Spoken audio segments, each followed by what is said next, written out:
kita akan dengan cashless ini, dengan pembayaran melalui GoPay ini, jadi kita nggak ada kontak fisik langsung, kira-kira seperti itu.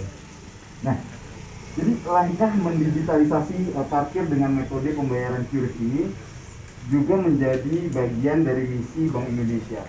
Begitu ya Pak ya. Jadi memang untuk mencapai 12 juta merchant QRIS di tahun 2021. Ini salah satu misinya seperti itu.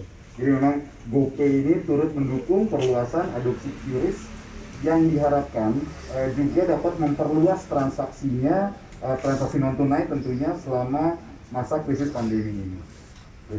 Nah, kalau di Gojek kita punya program namanya J3K. Jadi memang kolaborasi ini juga merupakan bentuk penerapan protokol kesehatan juga. J3K itu adalah jaga kesehatan, jaga kebersihan, dan jaga keamanan.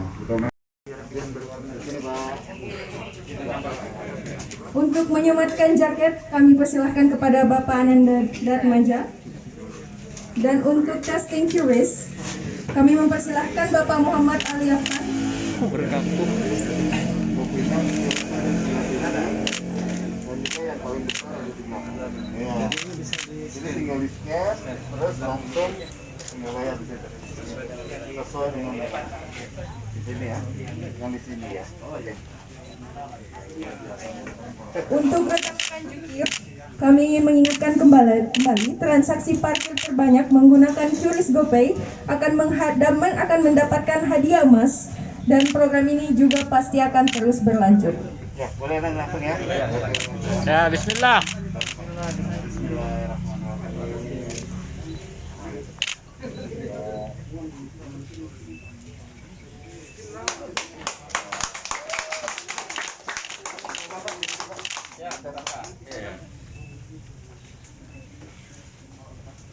Selanjutnya testing QRIS kepada Bapak Muhammad Ali Afan, dipersilahkan.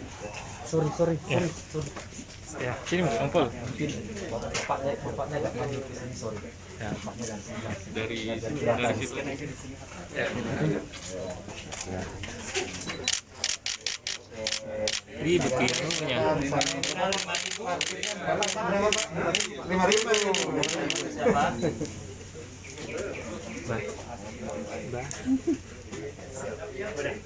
Oke. Luar biasa, dimohon tepuk tangan.